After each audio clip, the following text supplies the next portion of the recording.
Welcome back to A Closer Look. I'm Tara Metal.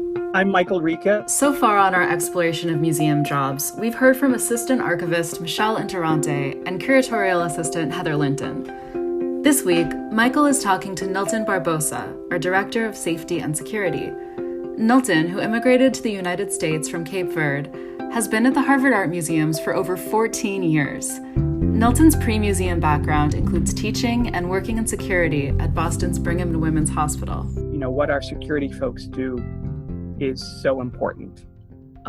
Caring for the collection, caring for our visitors, for our staff. And it's not, people think about security and thinking of it in terms of keeping things from going missing. Right. However, what they more often do are keeping the works of art from being damaged in any way.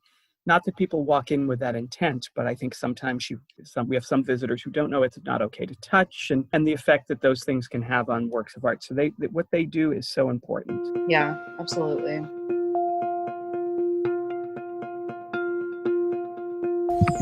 I liked hearing that sound because I know it's working. It's never a guarantee on Zoom. I'm sure you can edit, Danny. So I'm Michael Ricca from the Director's Office. Hi, Michael. My name is Nilton Barbosa, and I'm the Director of Safety and Security at the Harvard Museum. And how long have you been at the museums? It's been 14 years now, that long, yeah. Wow. And, you must have been 10 when you started. I know, yeah. And I spent most of it now as a security manager, over 11 years a little bit over 2 years now as a security director, 14 years working at the museum, yeah. Tell us what somebody in your position as security and safety manager, what is your responsibility? What is your role? And what is it that you do? My primary responsibility, is the safety of our staff and everyone that visit our facility, and of course the safety of our collection. I mean, those are my priorities. But of course, being the head of the department, it comes with all type of responsibilities. But the responsibility that I look at it is to create a vision for your department. Have a strategic plan for your department, but then find a way that strategic plan fits in with the museum broader plan for the future. If you create goals and you make it clear what the expectations are, and people understand what their job are, and always make yourself available. That is the key. Always be there for them when they need you, and always make yourself available. And that has been the success with managing, buildings that are off-site, that you're not there every day. But I guess, now with Zoom and everything, we'll be learning to communicate that a little bit better. Yes, that's true. That is true. That's going to play a role in when we go back into the museum for sure. And you've got a fairly large staff. I mean, it's over 30 people, maybe more than that. But you also, in your role, you have to work across the museum with every department. There's not any department that does not connect with security. And what is that like, and how has that been, and what are some of the challenges and some of the joys of that? We do have an advantage because we work in the museum and we are such a close community. I mean, yes. I know everybody from every department, everybody knows me. And when you have that type of experience where you're so close to your colleagues, then that collaboration, it's so much easier. And with all the directors and every other staff member that we work together, we find, because we have such a good network in being part of Harvard University, which is such a great community. So, it's been easy working with each other because there's a lot of respect across the board.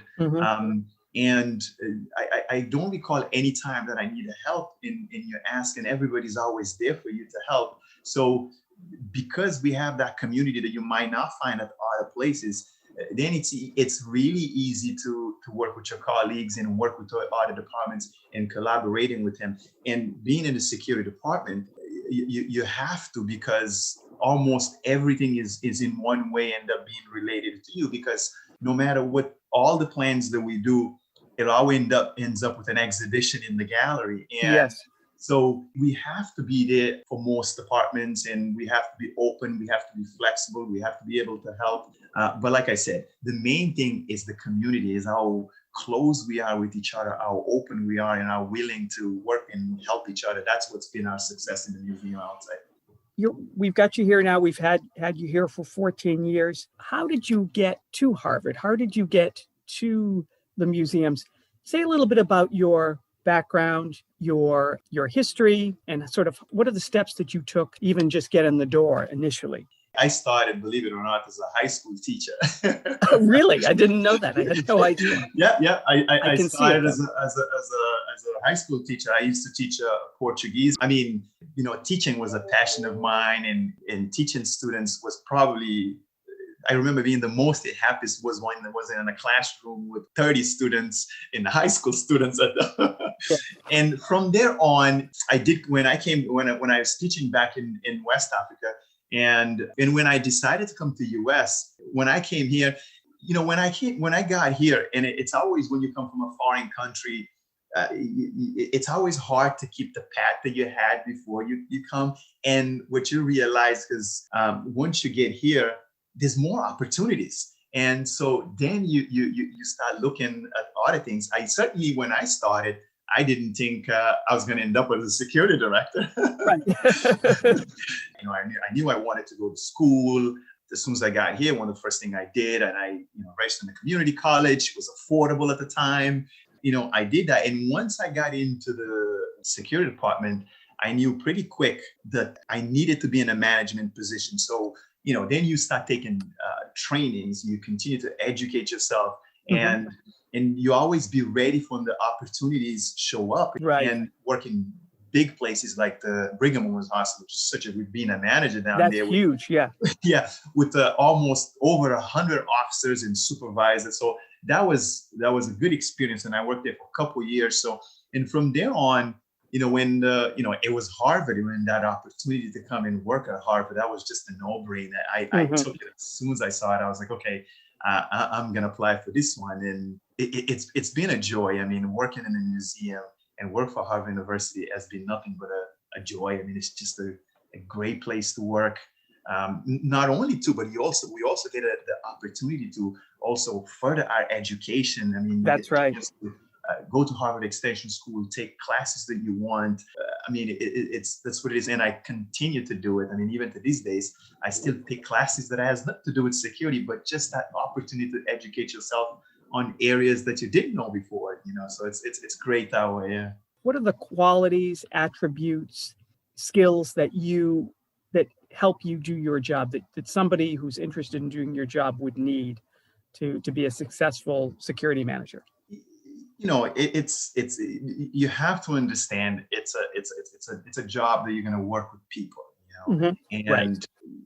I always tell people, you may not have those skills. Even if you think you don't have those skills, it doesn't mean you can't acquire them, but it is an important skill to have, the ability to work with others.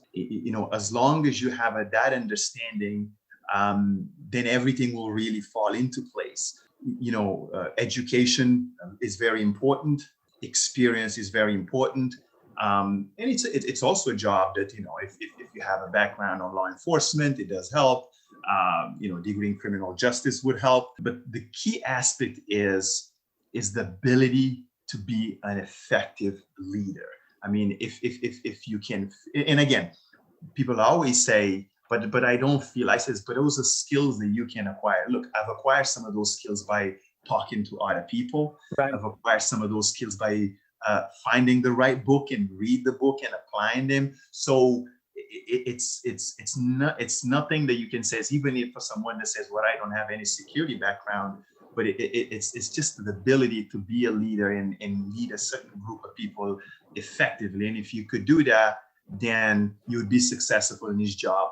But, you have to understand the responsibility that comes with it, because we're talking about, safety, and it is always the number one thing. We all want to feel safe, and we all want to feel safe in the environment we work.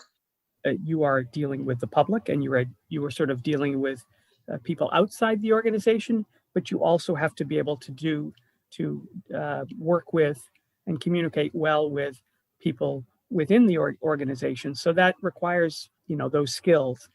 And I am wondering, what are some of the most challenging things about the work that you do? Yeah, Michael, you know me, I always look at things different. Yeah.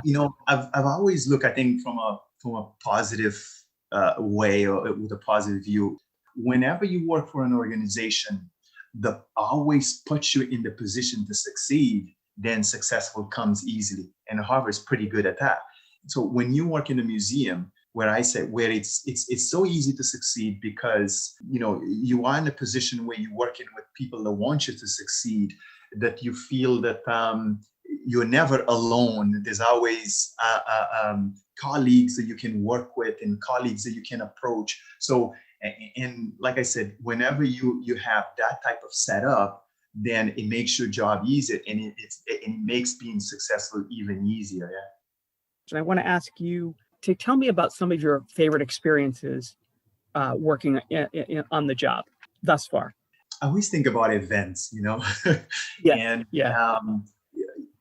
Sometimes I've walked to the second floor and, whenever we have a wedding and you look at our beautiful courtyard and you look at the setup of the table.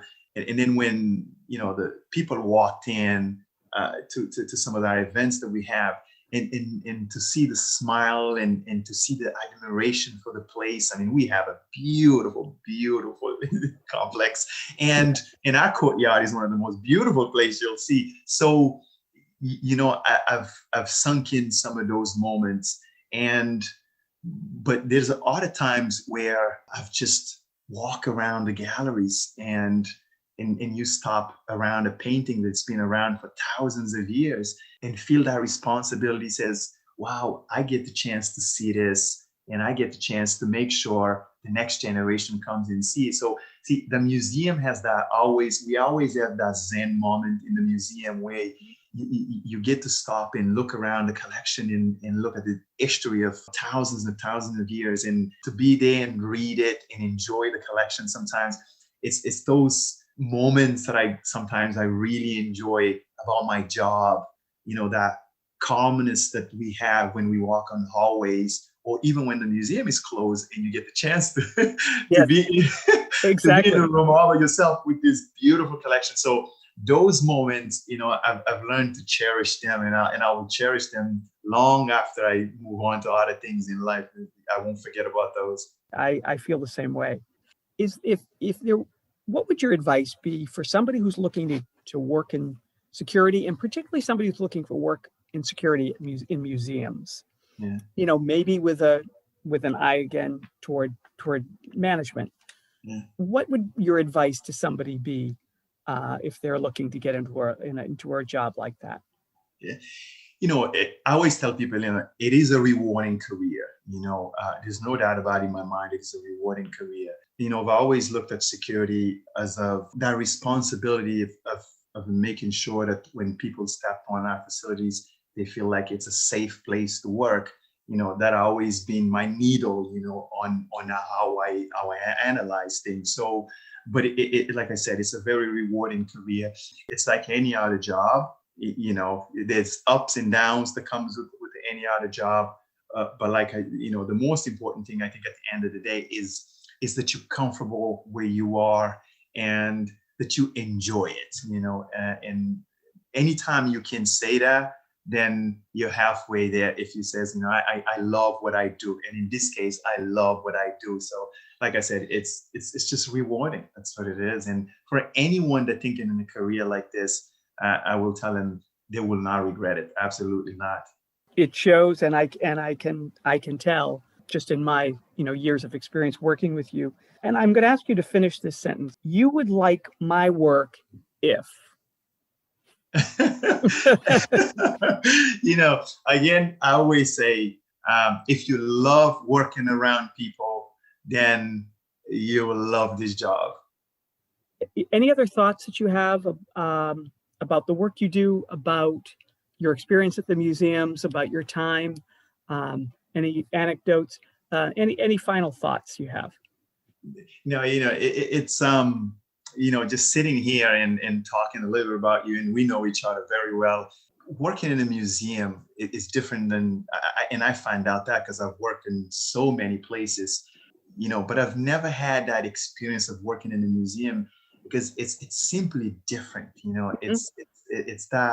It's hard to put into words. Yeah. But most people, sometimes they'll sit in their office, they don't get an opportunity to get out and says, okay, I'm taking 5 minutes, I'm gonna go look at the collection upstairs, but we have that luxury of doing that, and I wouldn't change it for anything. And again, no matter where you are, no matter how beautiful your building is, no matter how great of a collection you have, nothing is worth if the people around it, it's about the people that you work with.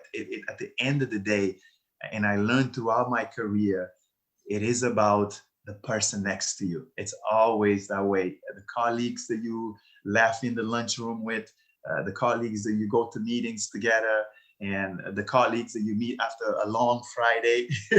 So, and those are the moments that will stay with you. It's the people around you and how you interact with them. Those are the memories that you'll go through life with. Yeah. Well, and that's very, very true. And you exemplify that. It's been a pleasure as always. Thank you, Mike. You're great. Thanks for listening to A Closer Look. Be sure to subscribe on your podcast platform of choice, follow us on Instagram, Twitter, and Facebook, and sign up for our newsletter. See you next time.